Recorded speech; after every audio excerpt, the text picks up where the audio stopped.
Welcome to Sober Sunrise, a podcast bringing you AA speaker meetings with stories of experience, strength, and hope from around the world. We bring you several new speakers weekly, so be sure to subscribe. Whether you join us in the morning or at night, there's nothing better than a sober sunrise. We hope that you enjoy today's speaker.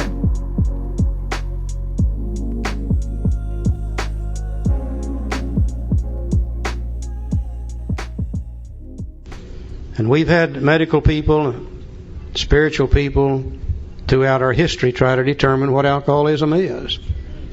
There was a doctor named Dr. Trotter that lived in England a long time ago. And he said that I believe alcoholism is an illness.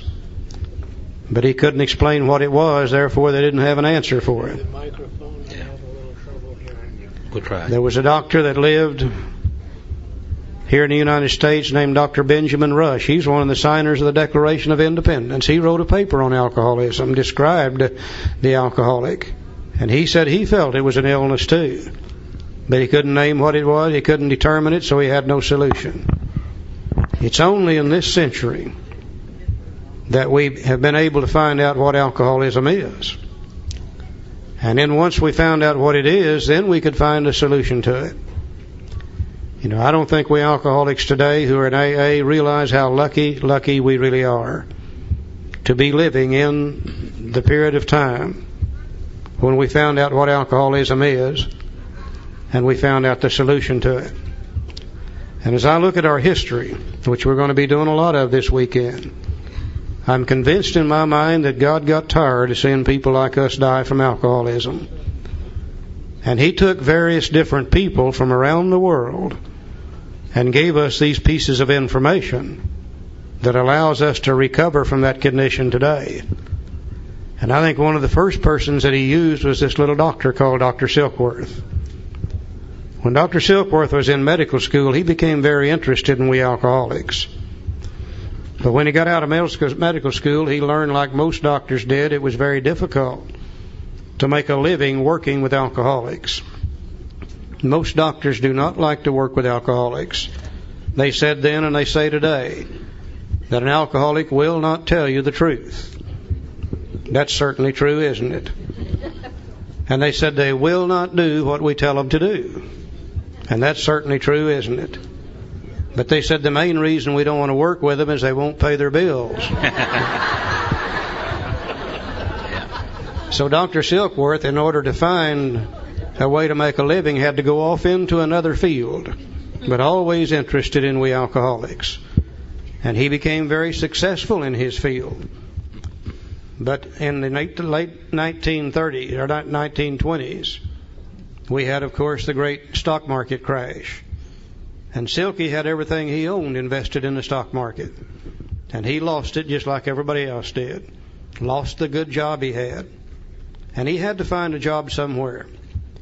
And Charlie Towns from the Towns Hospital, who Silky had met before through his interest in alcoholics, offered him a job. And said, why don't you come to work here and I'll pay you $30 a week in room and board.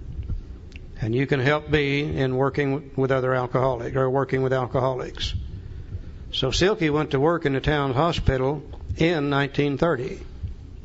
And he began to work with people like us, and he began to see us come into the hospital. Terrible, terrible physical and mental condition. And he began to withdraw us from alcohol, build the body up, and etc. And 30, 60, 90 days later, he would see us leave the hospital in reasonably good shape. And then a month or two or three or four later, he'd see us come back in worse shape than we were before. Continually going in and out, in and out, in and out, in and out. He also noticed some people that he worked with who drank like we drank, but did not go in and out and in and out and in and out. He also noticed other people who drank moderately and safely. And he began to say there's something different about these alcoholics. There's something different about the body. Apparently alcohol does something to them that it doesn't do to normal people. And he began to develop this little idea that when you put alcohol in your body, it produces an actual physical craving that makes it impossible for us to stop drinking.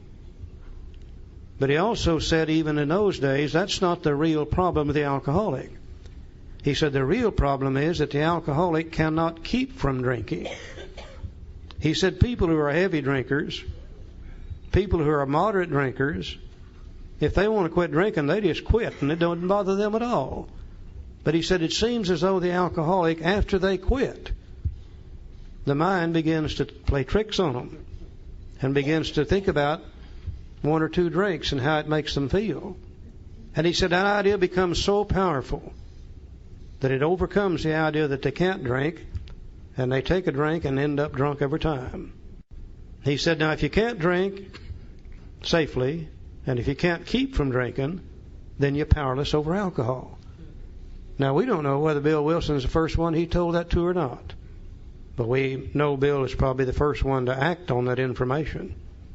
Then after Bill got sober, and after Dr. Bob got sober, and after Bill Dodson got sober, and after the first 40 got sober, based on that information, and decided to write the book, they went to see Dr. Silkworth and said, well, you let us put that information in the book so that other alcoholics can see what their problem is too. And they said, will you write some of it for us? And the doctor said, yeah, you can use it, and I'll write some of it under one condition, that we will call it the doctor's opinion. He said, I can't prove it. There's no facts behind it, so we'll just have to call it an opinion. And he said, by the way, don't use my name. He said, they'll throw me completely out of the medical profession if you use my name on this deal. In 1956, when they came out with the second edition, 1955 and 56, they came out with the second edition. By that time, the Medical Association, the American Psychiatric Association, had recognized the fact that alcoholism is an illness. And Dr. Silkworth said in the second edition, you can put my name in it now. So for the second and third, you've got Silkworth, but in here you don't. Let's look at what the doctor had to say for just a little bit. Let's go to Roman numeral page 24. That's XXIV. And I didn't know that when I got sober. He said, the physician who at our request gave us this letter has been kind enough to enlarge upon his views in another statement which follows. In this statement, he confirms what we who have suffered alcoholic torture must believe, that the body of the alcoholic is quite as abnormal as his mind. Now, we know there's no must in the Fellowship of Alcoholics Anonymous, but there are a lot of musts in this book called Alcoholics Anonymous, and there's one of the first one. We must believe that the body is of the alcoholic is quite as abnormal as the mind. Now, this is the first time we can find anywhere in written history a reference to the fact that the body is affected as well as the mind. Everything up until this time, they had talked about the mind only. Weak will, moral character, sin, and etc.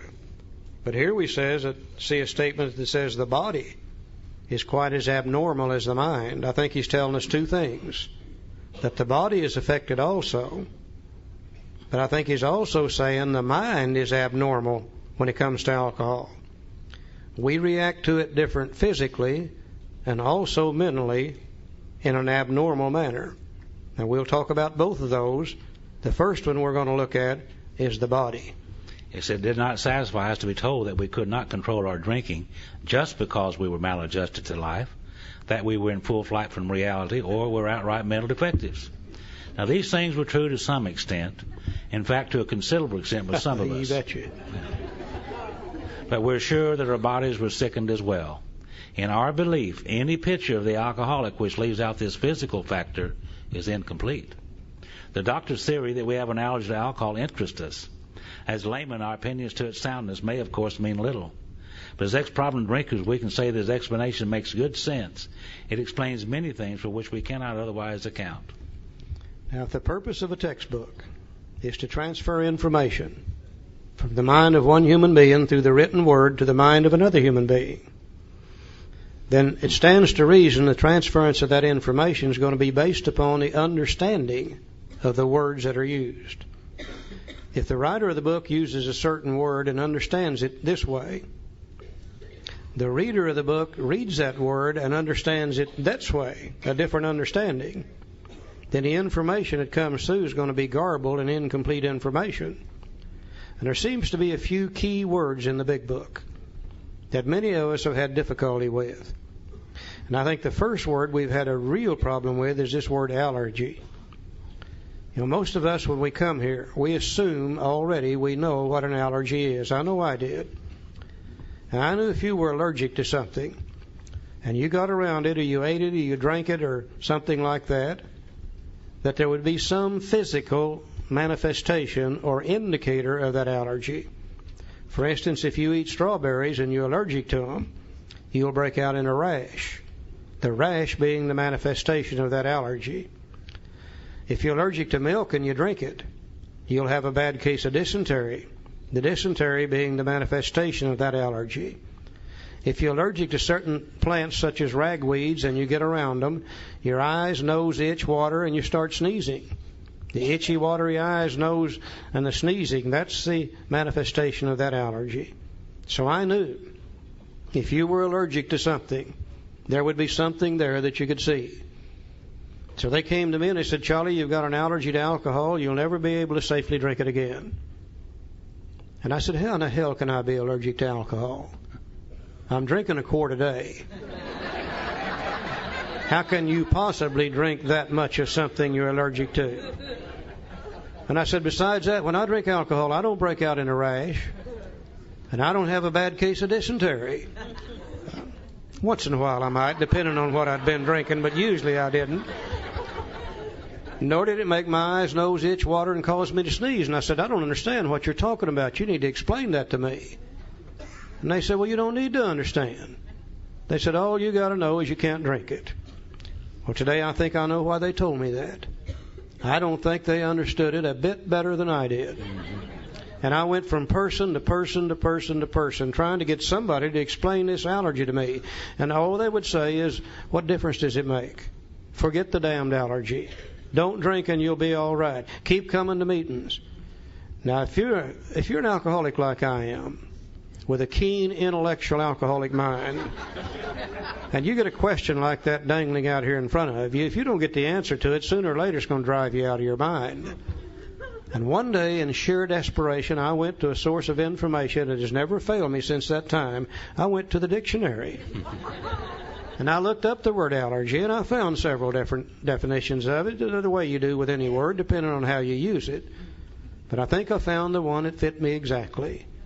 When it said an allergy is an abnormal reaction to any food, beverage, or substance of any kind. And an abnormal reaction. So I began to look back over my drinking history to see where I was abnormal. And to my amazement, I found out I don't know what's normal and what's abnormal. The only thing I knew about drinking is the way I drank. And the way those people drank who drank with me. And if they didn't drink like I did, we didn't drink together.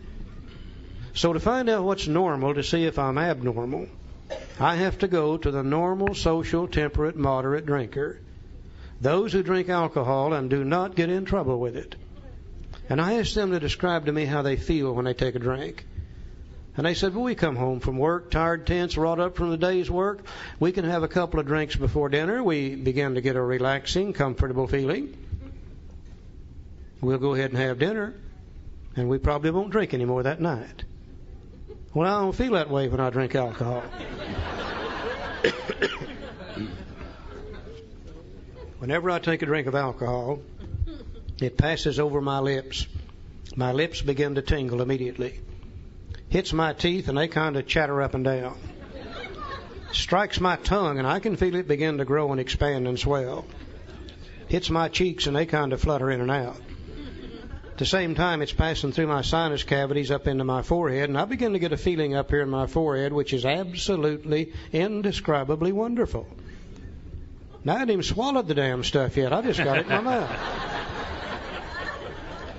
When I swallow that alcohol, it starts down through my esophagus. Great things begin to take place. The first thing that happens is my chest begins to grow and expand and gets bigger and bigger. Hits my stomach and just literally explodes like a bomb. Immediately I feel it racing through my arms, and they get longer and longer. Hits my hands and fingers, and they begin to tingle and vibrate. Same time it's racing through my arms, it's racing through my legs. They're getting longer and longer. I'm getting taller and taller, and it hits my feet and toes, and they get a hot, intense, burning, exciting, get up and go somewhere and do something feeling. I don't understand the comfortable, relaxing feeling when you have a drink. These people told me something that blew my mind for me.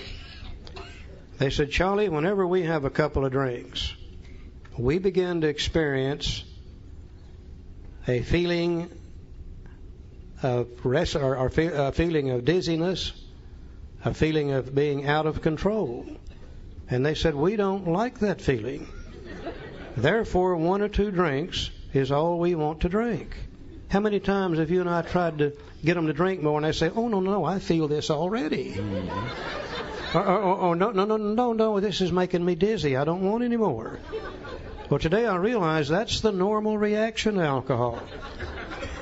You see, for most people, when they put alcohol in the system, it hits the stomach, it immediately goes into the bloodstream, immediately goes to the brain. And for a normal drinker, it acts as a downer. It's a sedative. It is supposed to give them a slightly tipsy, out-of-control feeling. Now, when it goes into my stomach, into my bloodstream, into my brain, instead of me getting a slightly tipsy, out-of-control feeling, alcohol for me acts as an upper. It's a stimulant. And my brain gets a very exciting, in-control feeling. They have 2 drinks and they want to go to bed. I have 2 drinks and by God, I want to go to town immediately. So I react to it differently mentally. And another thing they told me is that when we have a couple of drinks, not only do we get a slightly tipsy, out-of-control feeling, they said we begin to experience a feeling of nausea. And they said we don't like that feeling. And therefore 1 or 2 drinks is all we want to take. How many times have you tried to get them to drink more and they say, oh, no, this is making me sick. I don't want any more of it. That's the normal reaction to alcohol. Alcohol is a toxic substance, a destroyer of human tissue. When you put it in your body, your mind and your body is supposed to react to it with nausea and say, puke it up and get it out of here. When I put it in my body, instead of my body experience a feeling of nausea, my body experiences an actual physical craving which demands more of the same. Their body said, puke it up. Mine said, put some more in here. So not only do I react to it differently mentally, but I also react to it differently physically. Now, the only difference between normal and abnormal is what do the majority of the people do. If the majority, 9 out of 10, react that way, 1 out of 10 reacts the way I do, then my reaction is considered to be abnormal. Therefore, I'm considered to be allergic to alcohol. You can't see it. You can only feel it. And only alcoholics feel it. You see, I kept looking for the rash. I kept looking for the dysentery. No, you don't see our allergy. You feel it. And only we alcoholics feel it. Joe? Charlie said you get in trouble going to town. You know, that's the trouble with trouble. It always starts off with fun, isn't it? How many of you ever went out to get drunk and to get into trouble? Now we'll go out and, get drunk and have a little fun. And that's the trouble with trouble. It always starts out as fun. And at least that's the way it did with me. So go ahead. I just love to watch normal, social, temperate, moderate drinkers. Fascinating to watch them. Saw one on the airplane yesterday. Yeah, he ordered a drink, got him a mixer with it, and he put his mixer in this glass with ice in it, poured his little bottle in there, and they buy a little bitty bottle on airplanes. I think it cost them $4 today, and hell, there's not a drink in that bottle, period, but anyhow, that's what they get. And he poured it in there, and then he took a little stick, and he went through a stirring ceremony. I don't know much about stirring when it comes to drinking, but he stirred and he stirred and he stirred. And after a while, he laid his little stick down. And you know what he did then? He picked up his magazine and started reading his damn magazine. I'm sitting there watching him saying, drink the damn stuff. What the hell did you get it for? That's what we call alcohol abuse. Now, that may be normal, but I call that sick to drink like that. So I think I'll read this again. It said the doctor's theory they have an allergy to alcohol interests us. As laymen, our opinions to its soundness may, of course, mean little. But as ex-problem drinkers, we can say that the explanation makes good sense. It explains many things for which we cannot otherwise account. And the explanation of this explains many things which I couldn't otherwise account. It explained to me why I would go down with a bar with every intention of having two. The next thing I know, it's midnight or 1 or 2 or 3 o'clock in the morning or the next day or the next week, and I wonder, well, what in the hell happened? I just went down there to drink too. Well, this idea about this allergy to alcohol interested me. It explained many things which I couldn't otherwise account. Now let's go to Roman numeral page 26. A good textbook will never tell you anything, but what it doesn't give you more information to back it up. He's talked here about the allergy. Now let's go over to Roman numeral 6, first paragraph. Let's expand on that just a little bit. He said, we believe, and so suggested a few years ago, that the action of alcohol on these chronic alcoholics is a manifestation of an allergy. I used to hate that word. They called me chronic alcoholic. I hated it. Don't particularly like it today. But I found out, too, that chronic just means something that you do over and over and over. So therefore, I was a chronic drinker or a chronic alcoholic. And it is a manifestation of an allergy. And that the phenomenon of craving is limited to this class and never occurs in the average temperate drinker. These allergic types can never safely use alcohol in any form at all, and once having formed the habit and found they cannot break it, once having lost their self-confidence to reliance upon things human, their problems pile up on them and become astonishingly difficult to solve. You know, this manifestation analogy that Charlie talked about, the phenomenon of craving, after we take the few drinks. We don't have the craving before we take a few drinks. It's only after we take a few drinks that the phenomenon of craving develops, and then we have to have more and more and more. And only alcoholics have that. Non-alcoholics do not crave alcohol after they take a drink. They just don't. They get all they want to drink every time they drink, which is 2 or 3 maybe. And that's all they want, because they don't have this phenomenon of craving that alcoholics have. The action of strawberries on one who's allergic to strawberries is manifested by a rash. The action of milk on one who's allergic to milk is manifested by dysentery. The action of ragweeds on one who is allergic to ragweeds is manifested by itchy, watery eyes, sneezing, and etc. The action of alcohol on one who's allergic to alcohol is manifested by, and he refers to it as the phenomenon of craving. He uses the word phenomenon because he didn't understand it. So what it is, it's manifested by an actual physical craving in the body that demands more of the same after we once started.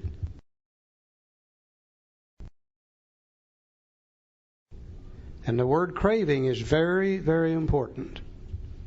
You know, I hear people today say, well, I came to AA and I craved a drink for 4 years. No, in the context of the big book, that's the wrong use of the word craving. They might have needed a drink, wanted a drink, desired a drink. The only way an alcoholic can crave alcohol is to first put it in the body. Then the physical craving develops, and then we can't stop and we end up drunk. So in the recovery section of the book, when you see the word craving, it's always referring to the body, never to the mind. We'll use the word obsession for the mind. The word craving is for the body. Now, he goes on a little further over on Roman numeral 28, and he talks about 5 different kinds of drinkers. Then he drives this idea of the phenomenon of craving home being an allergy one more time. Let's look at these 5 drinkers. He said the classification of alcoholics is on Roman numeral page 28. The classification of alcoholics seems most difficult, and in much detail is outside the scope of this book. He said there are, of course, the psychopaths who are emotionally unstable. We're all familiar with this type. They're always going on the wagon for keeps, and they are over-remorseful and make many resolutions, but never a decision. We call that type 1. There is a type of man who is unwilling to admit that he cannot take a drink. He plans various ways of drinking. He changes his brand or his environment. That's type 2. There is a type who always believes that after being entirely free from alcohol for a period of time, he can take a drink without danger. Type 3. There is a manic-depressive type who is perhaps the least understood by his friends and about whom a whole chapter could be written. That's type 4. I always thought I was the next one, type 5. So then there are types entirely normal in every respect. Except in the effect alcohol has upon them, they are often able, intelligent, friendly people. God, I like that. Wasn't that great? Any more type 5s in the room tonight? Yeah, a whole bunch of you. Now he makes his point one more time. All these and many others have one symptom in common. They cannot start drinking without developing the phenomenon of craving. This phenomenon, as we have suggested, may be the manifestation of an allergy which differentiates these people and sets them apart as a distinct entity. It has never been, by any treatment which we are familiar, permanently eradicated. The only relief we have to suggest is entire abstinence. Now, I think what he said is this, that if all we alcoholics in this room tonight should take a drink, God forbid that happen, but if we did, we would not all react just exactly the same. In just a little bit, one of us would be crying in our beer, oh, boo-hoo-hoo-hoo, the world's not treating me right. In just a little bit, one of them will be up here on this stage hooping and hollering and dancing and cutting up and having a hell of a good time. In just a little bit, there'll be two over in that corner getting in a fight just sure as anything. Look over here, there'll be a couple, one putting the make on the other. We tend to do that too when we drink. We would do many different things, but if we're a real alcoholic, there's one thing that every one of us would do. We would start looking for a second drink. The phenomenon of craving has taken over now. The allergy has manifested itself, and now when we can't stop, we've got to have a third drink, and a fourth, and a fifth, and a sixth, and an eighth, and a tenth, and on, till we're drunk, sick, and in all kinds of trouble. Now, it really doesn't make any difference whether we're born with it or whether we drink ourselves into it. I was born with it, I'm sure. First drink I took at age 14, the allergy presented itself that night, and I got drunk. Every time I drank, I got drunk. I drank 26 years. I don't ever remember taking one drink of anything that had alcohol in it. It always led to 2 to 3 to 6 to 8 to 10, and etc. Some of you, I'm sure, drank with safety for several years, but somewhere you crossed the line. And the same thing began to happen to you after several years of drinking that happened to me from the very beginning. But what difference does it make? The fact is, that's the way we are tonight. I know that's the way we are tonight, too. Because if we were not that way tonight, we wouldn't be in this room tonight. If you and I could drink without getting drunk, where would we be? We'd be out there drinking without getting drunk. But you see, we can't do that. That's what we've got in common in the fellowship of Alcoholics Anonymous, is we can't drink without getting drunk. Now, back in the 1930s, this was the doctor's opinion. In the 1930s, they knew very little about metabolism. Today, they know lots about metabolism. Today, they know that if you put anything in your system, such as a piece of bread or a piece of beefsteak, that the mind and body recognizes what that is. Certain organs of the body begin to produce some things called enzymes. They attack that food and begin to break it down and separate it into usable and non-usable items. What the body can use, such as the proteins, the amino acids, the vitamins, the body will retain. What it can't use, it will dissipate through the urinary and intestinal tract. They call that metabolism. Today, they have proven that the doctor's opinion is no longer just an opinion. It's actual truth. Now, we're going to look at a little picture here for just a minute. And I want to stress that this is not AA information. AA won't get involved into why we're allergic, because that might bring controversy. But this information presented to us a few years ago by members of the medical profession is so interesting and has such depth and meaning for people like us, I think we would be remiss if we didn't look at it. So let's look at it for just a moment. In the center of that picture, there's 9 people there that drink safely. They are at ease with alcohol. They take a drink or two, the mind and body senses it, the enzyme production starts, and the enzymes attacks the alcohol, breaks it down into acetaldehyde, then to diacetic acid, then to acetone. In the final stages, it becomes a simple carbohydrate made up of water, sugar, and carbon dioxide. The water will be dissipated through the urinary intestinal tract. The sugar is calories, energy. Empty calories. None of the amino acids, none of the vitamins, but a form of energy. The body will burn them, store the excess to be as fat to be used at a later date. The carbon dioxide will be dissipated through the lungs. In the normal social drinker, this takes place at the rate of approximately 1 ounce per hour. Now, I know it'll vary with different people, but the average is 1 ounce per hour. And if they don't drink more than 1 ounce per hour, they can't get drunk. Their body metabolizes it and burns it up and gets rid of it at that rate. Very seldom do you see a social drinker drinking more than 1 ounce per hour. If you're with one of them and they're drinking more than 1 ounce per hour, you better get out of the way, because they're going to puke on you after a while. They'll either go to sleep or they'll puke on you, one of the two, every time. The left-hand side is the one who does not drink safely, or is at dis-ease with alcohol. And if you want to use the word disease, that's all it means. Something that separates you from the norm. We alcoholics put it in our body, the same thing happens. The enzymes attack the alcohol, break it down to acetaldehyde, then to diacetic acid, then to acetone.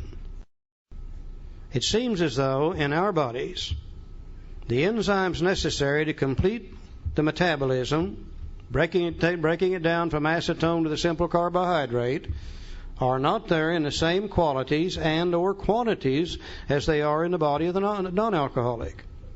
Therefore, it stays in our body for a longer period of time as acetone. It is proven today that acetone ingested into the human system that remains there for an appreciable period of time will produce an actual physical craving for more of the same. The non-alcoholic's body, it goes through that stage so rapidly the craving never occurs. In our body, it stays there long enough, the craving develops, and that demands a second drink. Now just think, you got most of the acetone from the first, now you put that in from the second. The acetone level goes up. And if the acetone is what causes the craving, then the craving becomes harder with the second drink. Now you put in the third. You got most of the first, nearly all the second, now you put in the acetone from the third, and the craving goes up. And that demands a fourth. You got most of the first, nearly all the second, that from the third. Now you put in the acetone from the fourth, and as the acetone level increases, the craving becomes harder. At midnight, we're laying out in the parking lot. They run over us and broken our leg, and they come running up to us and say, "Can we help you?" And we say, "My God, yes, give me another drink." You see, we're craving it harder at midnight after 30 drinks than we were at 6 in the evening after 2 drinks. That explains to me why I never got enough. Hell, I drank 26 years. I never did get all the alcohol I wanted. I got a hell of a lot more than I needed, more than I could stand, but I never got all I wanted. Because the more you drink, the higher the craving, the more you want, the more you want. It's just endless. Now, if this never got any worse, we could probably learn to live with this situation. But we know not only do we have an illness, we have a progressive illness that always gets worse and never better. Today we know that as we drink, the more we drink, the longer we drink, the more tissue we destroy. Alcohol is a destroyer of human tissue. And the more tissue we destroy, it seems as though that it acts upon 2 organs of the body first, which are the liver and the pancreas. Now today we know that the organs of the body that produce the enzymes necessary to metabolize alcohol are the liver and the pancreas. And as we drink and as we damage them, the enzyme production becomes less and less. The craving becomes harder and harder, with the resultant drinking becoming worse and worse. We know also that the body begins to shut down on the production of everything as we get older. Now, I wish that were not true, but believe me, it is. I'm experiencing lots of that. If I should take a drink today after 20-some-odd years of sobriety, I wouldn't start where I left off 20-some-odd years ago. The craving would be harder, the drinking would be harder, and the resultant trouble would be harder due to the aging factor. So not only do we have a physical illness, we have a progressive physical illness due to 2 factors, damage to the body and also due to the aging factor. Now that I see that, I can accept the fact that I can no longer successfully drink alcohol. Until I could see this, I knew there had to be a way I could drink without getting drunk. And I damn near killed me trying to find it. But now that I can see this, I can accept the fact that I can no longer safely drink alcohol. Now, if that's all that was wrong with me, and if that's all that was wrong with you, we would pass the hat, get up and go home, and never have to go to another AA meeting. But you see, that's just half of my problem. The other half is right up here in my head. If I never took the first drink, this allergy couldn't hurt me. I have a friend who is allergic to, of all things, fish. Every time he eats fish, his throat swells up. He almost chokes to death. But that's not his problem. The fact that he's allergic to fish is beside the point, because if he don't eat fish, that can't happen to him.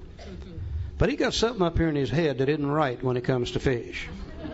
The switch doesn't close, or a light bulb doesn't come on, or something. He's 3 French fries short of a Happy Meal. Yeah.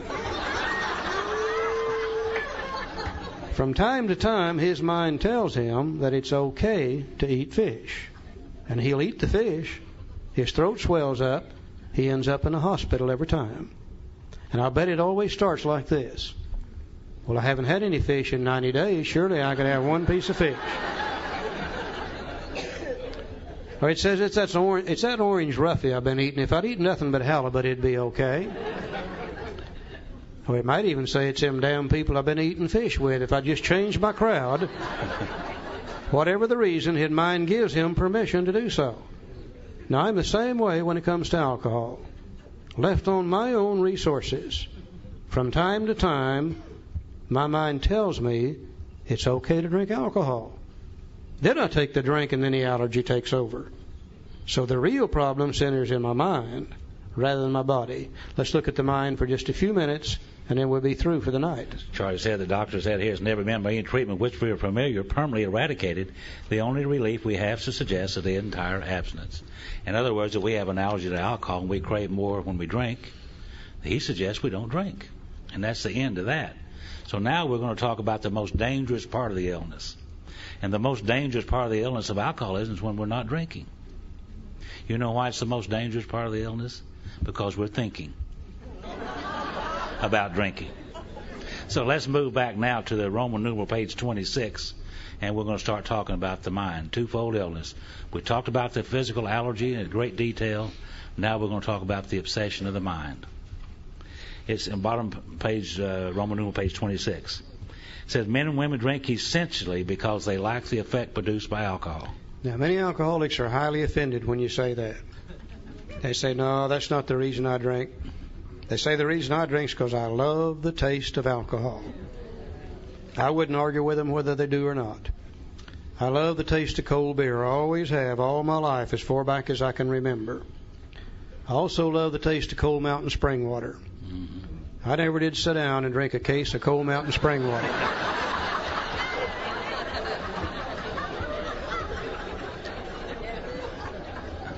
You see, that beer did something for me that spring water didn't do. All my life as a kid growing up, I was on the outside of the crowd looking in. Always wanted to be a part of and knew I could not be. Always knew that whatever I said, whatever I did, it would be the wrong thing. People would laugh and I would be embarrassed. You ladies, I couldn't even get around you. If I got around you, I would just absolutely, completely tongue-tied you. Scared me to death. One night somebody gave me a drink of moonshine whiskey, and all those fears disappeared. And I was allowed to ask a girl to dance with me for the first time in my life. I was allowed to take her home from the dance for the first time in my life. We got in the back seat of a 36 Chevrolet, and I was allowed to do some things I'd been wanting to do for a long, long time. I loved what alcohol did to me, for me, not to me, but for me. Now, if it gave me a slightly tipsy, out of control, beginnings of a nauseous feeling, I wouldn't love that. But you see, it gives me that great, exciting, in-control feeling and allows me to function in a manner I'd never been able to function before. Men and women drink essentially because they like the effect produced by alcohol. I think that we can all pretty well identify with that effect in the beginning. I certainly had that same effect, drink it for the same reasons. But we know that alcoholism is a progressive illness, too. It gets worse over time. And after a while, I began to do some of those things that Charlie talked about, and I began to drink more and more and more, and I began to wake up some mornings with a little guilt, shame, and remorse as a result of things that I was doing while drinking, and that brought on more drinking, and I had to drink to get rid of those feelings, so another effect by which I drank. And as the years and time went by and the trouble that I had in my life went by, in the end, I drank for the sickest effect of all, which is total oblivion. And there's only one thing wrong with oblivion, though, isn't there? You wake up. Then you got to start doing it again. So there are many, many effects by which we drink, and it progressively gets worse. He said the sensation is so elusive that while they admit it is injurious, they can after a time differentiate the true from the false.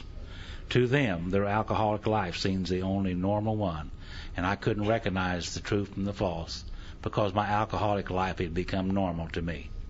Everywhere I went, alcohol was involved. Every bar that I went to, they drank like that the way I did in that bar. I didn't go to those bars. That's what I was doing down there at the Zebra Lounge. And one time, I remember I woke up one morning and had a clear thought. And I looked over at my wife, Phyllis, and I said, Phyllis, do you realize that most people don't drink like we do? Now, you know what she said? And I don't talk this way. This is what she said. She said bullshit. That's just what she said. Everybody we know drinks just like we do. I thought, oh, that's true. So my alcoholic life had become normal. The abnormal had become normal, and I couldn't hardly tell the true from the false in that light. Now he begins to describe how people like us feel whenever we're sober, in forced periods of sobriety. He said, to them, they are restless, irritable, and discontented. Put a few little words in there, too. Said we're full of guilt, shame, and remorse. And remember, when we first got sober, we were new, they said if we didn't drink, we were going to feel better. Well, you're going to feel better, all right. You're going to feel resentment better. You're going to feel anger better. You're going to feel a lot of things better. Running around, feeling lousy as hell, wanting to feel better, knowing only one way to feel better. We begin to think about what 1 or 2 drinks will do for us. We don't think about what 20 drinks will do, or 30. We think about what 1 or 2 will do for us. So unless they can again experience a sense and ease of comfort, which comes at once by taking a few drinks which they see others taking with impunity. And impunity simply means that those people are drinking and seemingly they don't have any problems. And after they have succumbed to the desire again, as so many do, after we finally give it in and taken a couple of drinks, and then the phenomenal craving develops, they pass through the well-known stages of a spree, emerging remorseful with a firm resolution not to drink again. And how many times have I done that? How many times have you done that? Come off of one of those big drunks, some long, extended period drunks, and promise them and yourself and anybody that will listen, I'll never do it again. I'm through. I promise you, I'm through.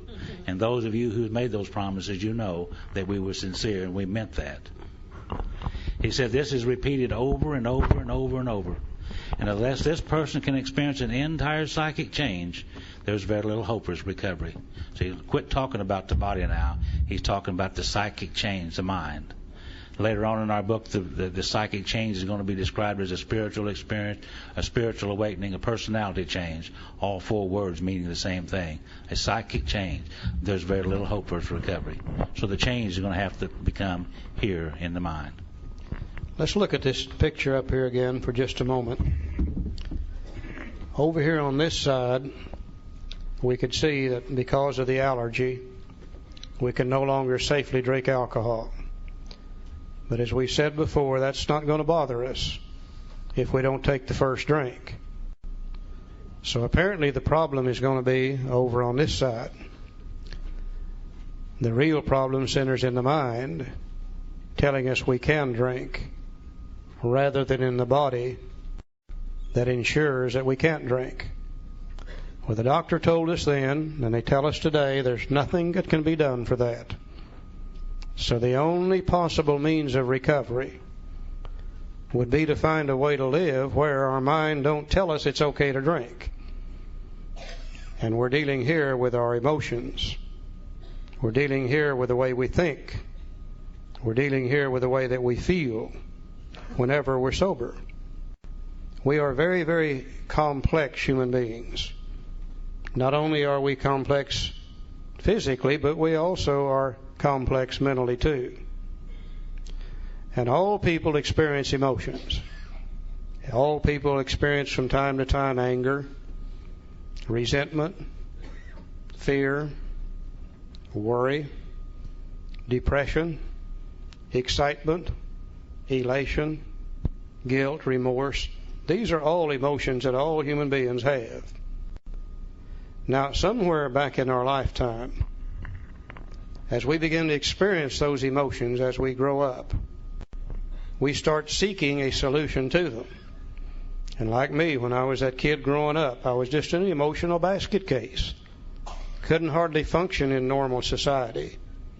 Always scared to death, always worried, always angry, always doing things that I shouldn't do and feeling the guilt and the remorse associated with that. Now, I used to think only we alcoholics did that. But I found out today that that's normal. As kids grow up, everybody experiences these kind of feelings. And they start looking for an answer, and many people find it in many different ways. Some people find that when they don't feel good emotionally, that they can go out here and start working. And the excess work seems to make them feel better. Some people find that when they're emotionally fouled up, they can eat certain foods, and that seems to make them feel better. Some people find that when they're emotionally disturbed, that if they can just get really involved deeper and deeper into sexuality, that makes them feel better. And some people find that there's establishments like this building that if you're emotionally disturbed, you can do a little gambling, and that makes you feel better. Now, it doesn't make any difference what you find that makes you feel better. When you find a solution to that emotional problem, your mind has a memory bank. It immediately records the solution. And the reason it does that is the next time you have that emotional problem, you don't have to go looking for a solution. Your mind feeds it back to you. Well, a little gambling made me feel better. Or that food made me feel better, or that work made me feel better, whatever. Now, that's called mental addiction. And everybody has that. You know, we become mentally addicted to certain types of automobiles. We become mentally addicted to our hairdressers. We become mentally addicted to certain dishwater products that we use. Dish soap. You know, we've got a problem, we find the answer, the mind records it, feeds it back to us the next time we have the problem.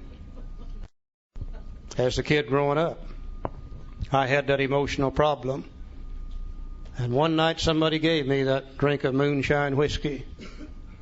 And immediately those problems disappeared. And that great, exciting, in-control feeling came over me. And I was allowed to ask that girl to dance, take her home, and get in the back seat of that 36 Chevrolet. It answered my problem that night. My mind immediately recorded what it did for me. The next time I got into a solution where I didn't feel right, things were not right, my mind said, if you could find a drink, you'd feel better.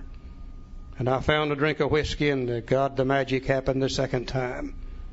In other words, alcohol became the solution to my emotional problems.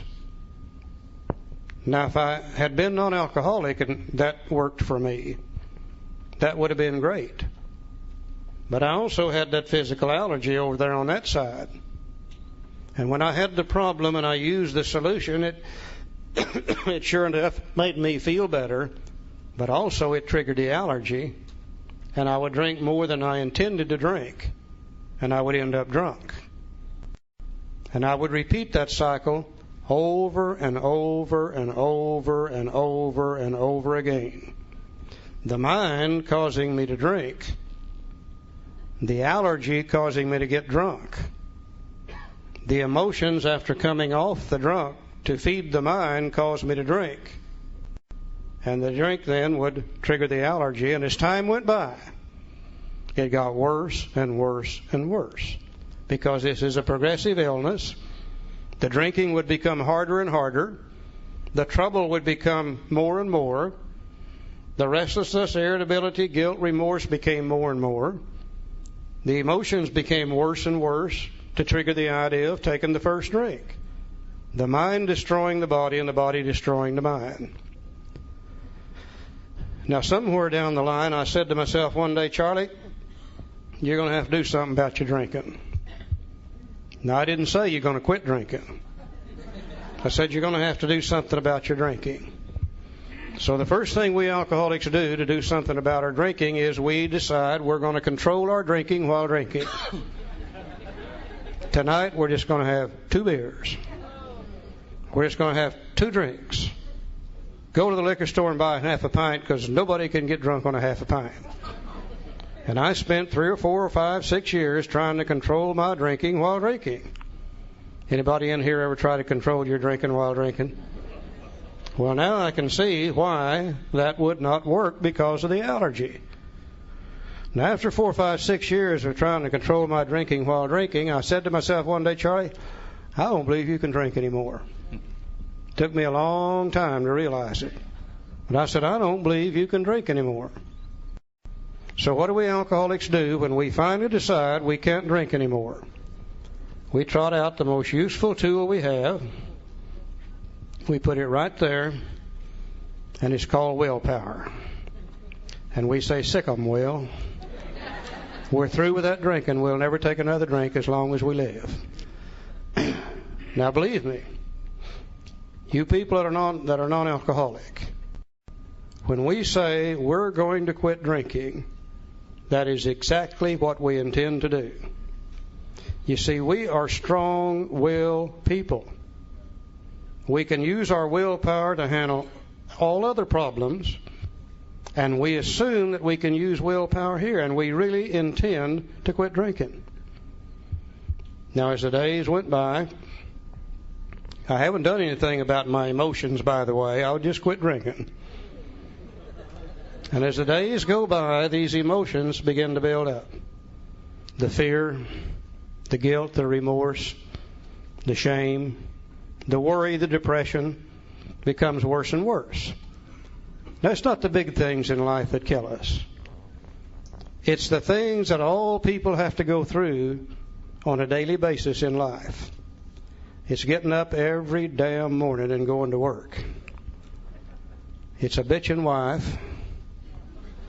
It's a griping husband. It's screaming kids. It's burnt bacon. It's broken shoestrings. It's flat tires. All the things that everybody has to go through, and these emotions start building up. Now, after a while, the mind says, a drink would make you feel better. But remember, I put willpower in here. And willpower said, no, sirree, we're not going to drink. We've quit. And that day we don't drink. The next day the emotions are still here, and they're building up a little higher and a little higher and a little higher. And it said, God, a drink would make me feel good. And the mind said, no, sirree, we've quit drinking. We ain't never going to drink again. The next day the emotions are still here, and they're building up a little higher and a little higher. And the mind begins to say, well, hell, you've been sober 90 days. You've proven you're not an alcoholic. One drink wouldn't hurt anybody. And the mind said, no, we're not going to do that. We've quit drinking. Hell, we've sworn off we'll never take another drink. The next day, the emotions are still here, and they're building up higher and higher. And the mind said, by golly, anybody who's been sober 92 days owes themselves a drink. And we begin to think about that great, exciting, in-control feeling that comes with 1 or 2 drinks. We begin to think about the sense of ease and comfort as Dr. Silkworth talks about here. And as we begin to think about what alcohol is going to do for us, it begins to push out the idea of what it does to us. And we begin to forget the jailhouse. We forget the last car wreck. We forget the divorce courts and the hospitalization. And the mind begins to key in on one thing and one thing only, what it's going to do for us. Then when the desire to drink comes, willpower is no longer there. Because you see, the only time willpower is there is when the mind sees something wrong with what it wants to do. And just before we drink, we don't see anything wrong with drinking. Willpower becomes non-existent. We take the drink, we trigger the allergy, we go through the well-known stages of a spree, we emerge remorseful with a firm resolution not to do this again. And we repeat that cycle over and over and over. The mind, the body, destroying the body over here. The mind over here causing us to drink more and more. And if you can't safely drink because of the body, and if you can't quit because of the mind, then you become absolutely powerless over alcohol. And that's our problem. Now, if you're going to solve a problem, you've got to be able to attack it somewhere. I can't attack it over here. Can't do nothing about that. Maybe I can attack it over here. If I could find a way to live where I could be sober and not be restless, irritable, and discontented. If I could find a way to live where I could be sober and not be filled with shame, fear, guilt, and remorse. Just maybe I could find a way to live where I could have peace of mind, serenity, and happiness. Maybe I could find a way to live where I could be sober and have that great sense of ease and comfort that come at once by taking a couple of drinks. Maybe I could find a way to live where I don't need to take a drink in order to make me feel better. And that's called recovery. As we use our program, as we go through the steps, these kind of feelings down here begin to disappear. And they begin to be replaced with peace of mind, serenity, and happiness. And under those conditions, our emotions do not build up to the level that suggests we take a drink to feel better, because we already feel better. That's what the 12 steps of Alcoholics Anonymous do for us. Fellowship alone will not bring that about. The program will. Let's read the very next statement in the big book. And he says, on the other hand, and strange as this may seem to those who do not understand, once a psychic change has occurred, the very same person who seemed doomed, who had so many problems he despaired of ever solving them, suddenly finds himself easily able to control his desire for alcohol. The only effort necessary being that required to follow a few simple rules. And as Charlie said, those few simple rules are the 12 steps of Alcoholics Anonymous. And our book says that in the 12 and 12, if practiced as a way of life, will expel the obsession to drink and make the person happily and usefully whole. And that is called recovery. And that's exactly what the 12 steps of Alcoholics Anonymous is all about. Thank you for listening to Sober Sunrise. If you enjoyed today's episode, please give it a thumbs up as it will help share the message. Until next time, have a great day.